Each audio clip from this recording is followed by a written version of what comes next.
The study of the manuscripts of the Quran, I would say, is at an early stage. It's in its infancy.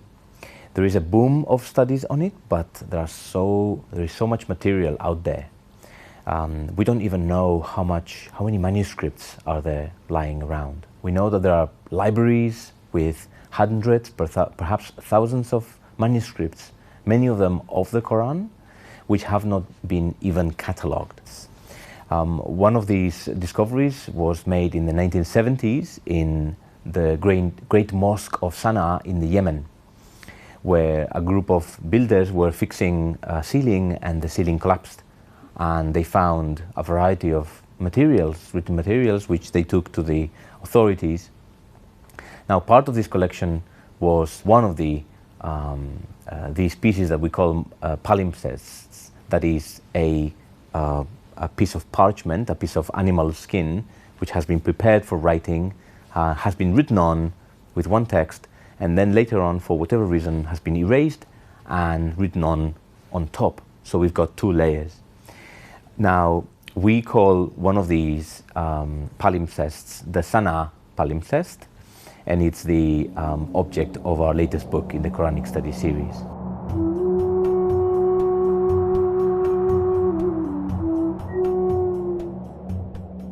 The Sana'a palimpsest is a manuscript made of parchment.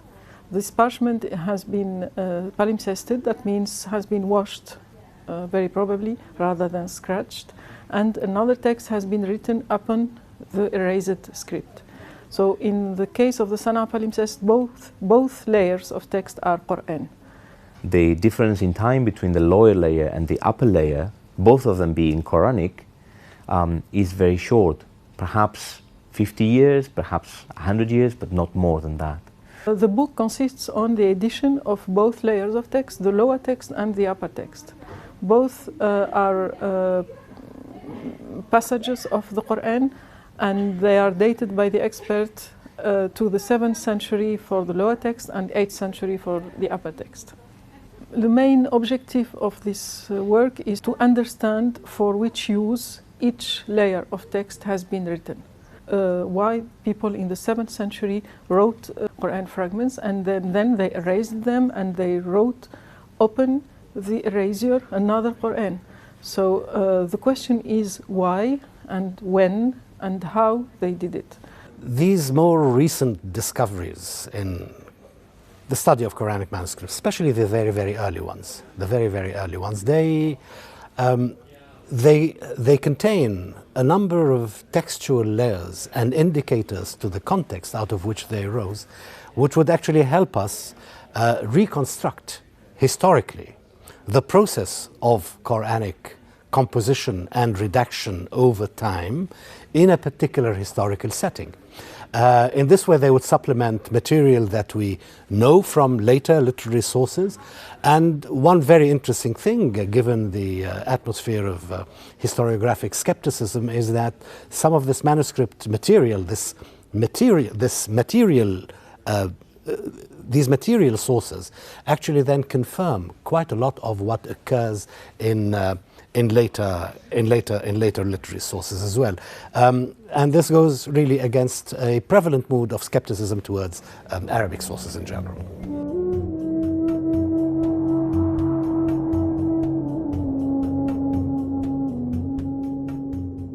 What we can say is that nowadays there are different techniques that are helping us study these objects, one of them being ultraviolet lighting and photography.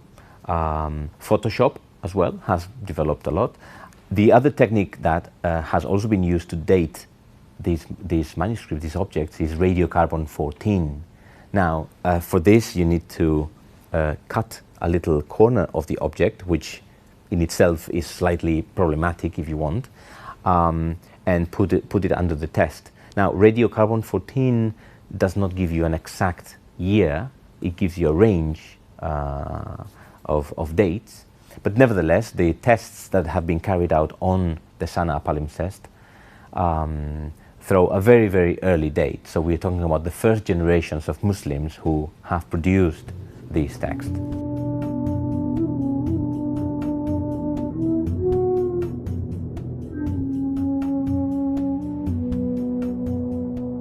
The French-Italian mission for the imaging of the Sana'a Palimpsest was in 2007, October 2007, and it took just 1 week for imaging the palimpsest. What is interesting is to underline the fact that for arriving to that week and be able to do the imaging, we needed 5 years of contacts, establishing contacts with the Yemeni authorities, scholars, in order to have permission, because it's not just a matter of imaging, but it's a matter of having permission for making the images.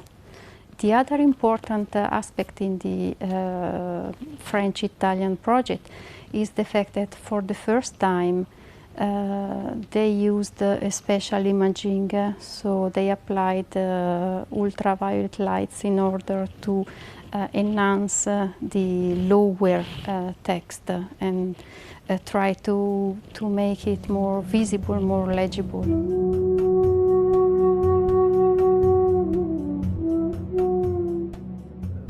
The method consists mainly on reconstructing the lower text as far as it's possible, because this erased script will remain palimpsested. We cannot reconstruct the whole text.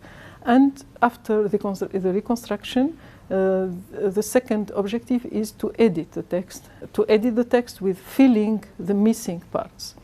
My book consists on an edition of the lower text and of the upper text, and analysis of the particular features of the manuscript that show the reasons behind writing these passages of the Qur'an. This discovery, together with other discoveries such as other manuscripts in Birmingham, a discovery some decades ago in Cambridge, and other places, have called the attention of the scholars. There are a number of scholars who are actually studying the material aspect of the objects, what we call codicology. And there are others who are devoting their efforts to the study of the text itself. So Asma Hilali, what she's done is she has done an edition of the text. The book itself does not reproduce the images of the palimpsest, but it provides the transcription of the text, which is an incredibly difficult exercise. I published this work in order to show that the Qur'an text is not an immaculate object. It has a history, it has been used by people. The Qur'an has not been always a book, but also fragments, written, collected, erased, annotated, explained by students, teachers, for private rather than for public use. The Sana'a Palimpsest has many interesting features, like, for example, a different order of the surahs. So, for example, Surah 9 is followed by Surah 19, and this is quite a remarkable element in the Sana'a Palimpsest with all the other elements. The book on the Sana'a Palimpsest really highlights the fluidity between the oral and the written, which really influences the way I understand the transmission of Hadith, but also the transmission of the Qur'an itself, and the way in which religious texts were received in the very earliest period of Islam. The study of these manuscripts may shed light on how people formed reading circles, how people were taught, how people memorized. Of course, there's an element of making hypotheses and also speculation, perhaps at times, but these are evidence. The Muslim tradition says that it was the Quran was revealed to the Prophet Muhammad, and then it was written down by various companions in various forms. Some accounts say that some companions may have compiled whole copies of the Quran, and it was Caliph Uthman who then created an officially sanctioned copy, if you want. And so what the study of the manuscripts does is that it provides material evidence in support or against some of these theories. I'm coming from the side of the Islamic tradition, so of the narrative tradition, which is rather late. And while it's possible to get an idea of what the debates were in the end of the first, beginning of the second century, this is all very speculative to some degree and not rooted in something that we can actually grasp. So with texts like the Sana'a Palimpsest, we do have texts which actually relate to that time, that come from that time, and that do confirm quite some ideas of what we have from the tradition. So the large variety of different versions of the Quran, variants of the Quran, while at the same time maintaining a more or less similar text. That is something that the Palimpsest actually shows us, which we otherwise can only deduce from the tradition. For me, it's really important to think of these manuscripts as products of a social milieu. So they're not just the holders of a text. They don't merely possess the language of the Quran. It's also something that was produced by people for other people. And so it's the communities of readers of the Quran, the communities of scholars who produced and used these manuscripts that I think is one of the most important things for us to understand.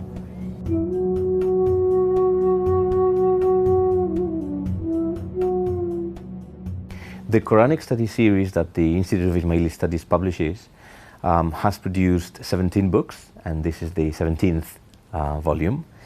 Until now, we had focused mostly on the history of the interpretation of the Quran, both in classical times and in modern times, and also in as regional approaches. So we have a volume on approaches to the Quran in Indonesia. We have a forthcoming volume on approaches to the Quran in Iran, in Africa.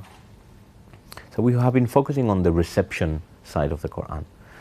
With the book, with our publication of the Sana'a Palimpsest edition, what we do is we focus directly on the text of the Quran and on the very early history of the transmission of the Quran in the early circles. We thought that it would be important in the Quranic study series because our series deals with the variety of interpretations, the diversity of interpretations and approaches to the Quran.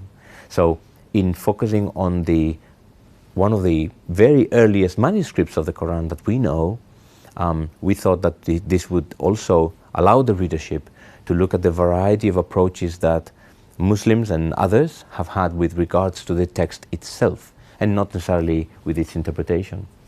What this book gives us is it opens up a number of avenues. It shows that the history of the compilation of the Quran is very complex, that it is not, we cannot rely on one monolithic account, but we have to consider various different hypotheses. And I think this is what the scholarship does. It opens up various hypotheses as to how this text may have been transmitted.